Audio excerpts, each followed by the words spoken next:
when you look at this figure, this is why I say McFarlane Toys Warhammer 40K figures are some of the best work from the company in the current modern era.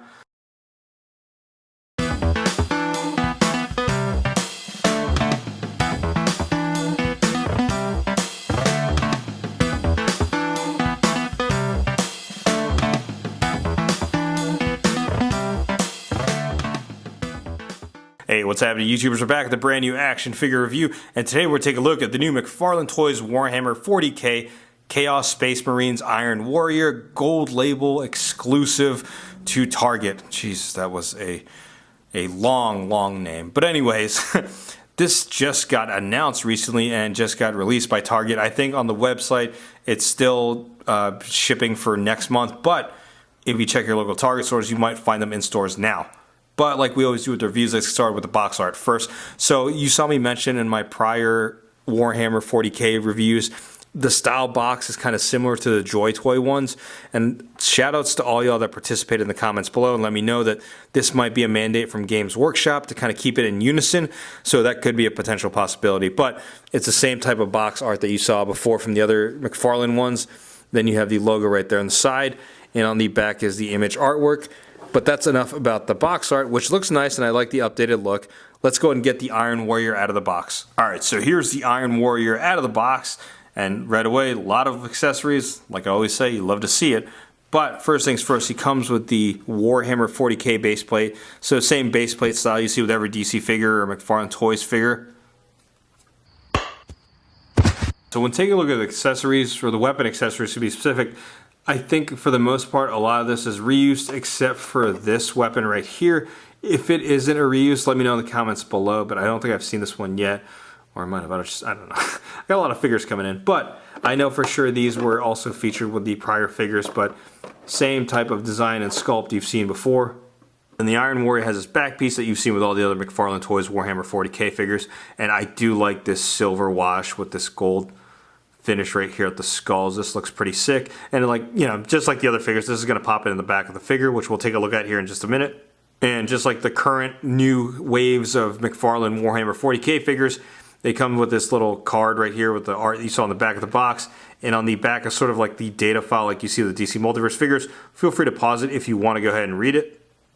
Alright, now let's take a look at the figure itself. We'll get started with the head sculpt first, but before I proceed, just like as a heads up, this figure is essentially just a reuse, and a repaint I should say, of the other Chaos Space Marines. And the reason why is because obviously it's Iron Warrior, just a different paint deco.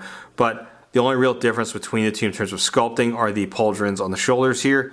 Other than that, when you're looking at them side by side, virtually the same sculpt, just with different paint details on here, which I'll touch on here in just a second. So as I mentioned, the figure and the sculpt work is virtually the same with the exceptions of like the pauldrons. But where this figure truly shines is the paint application, the paint work. And when you look at this figure, this is why I say McFarlane Toys Warhammer 40K figures are some of the best work from the company in the current modern era. Just when you look at all the details and finishing on this figure, like, it's funny, I don't know if you guys smell your figures, but when I took this figure out of the box, you could practically smell the paint. Like, I'm wondering if it's just somebody from Games Workshop just started painting these figures, but no, seriously, when you look closely at some of the paint work applied to this figure, of course there might be some missing parts you probably do, but when you look at the paint work and how detailed it is and how intricate the paint work is all throughout the whole figure, it looks really nice. Some stuff you wish you would see more from the company and their other lines, but yeah, the paint work is definitely a strong suit when it comes to this figure. I'm not going to expand too much on articulation because it's like you've seen before with all other Warhammer Space Marine figures, but like I will mention, the torso region is smooth when you use a diaphragm joint. I just wish whoever engineers these figures, shoutouts to you, and sculpt these, I just wish they would implement these more with their other lines, because this is how the diaphragm joint should operate. It's pretty smooth. The ball joint at the waist doesn't really get much crunch forward, but in terms of movement, it's pretty smooth.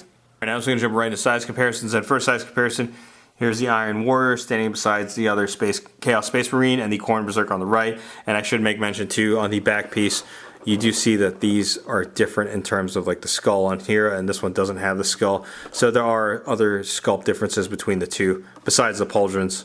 The next size comparison, here's the Iron Warrior standing next to other McFarlane Toys Warhammer 40K figures.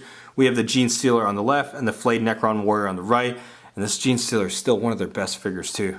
And next size comparison, here's the Iron Warrior standing next to some more McFarlane Toys Warhammer 40K figures. We have the recently released Terminator Ultramarine Mega Figure, quote unquote Mega Figure, on the left. And on the right is the Ultramarine, which I've kind of kit bashed with. I think this is Outback's head sculpt. The blues do match from his headband with the figure's color, so I thought it was kind of cool. And now time for random ass size comparison, which y'all already know how this works. But anyways, here he is sitting next to a couple of My Hero Academia figures. We have Deku, not Todoroki, and Ochako. I shouldn't heart.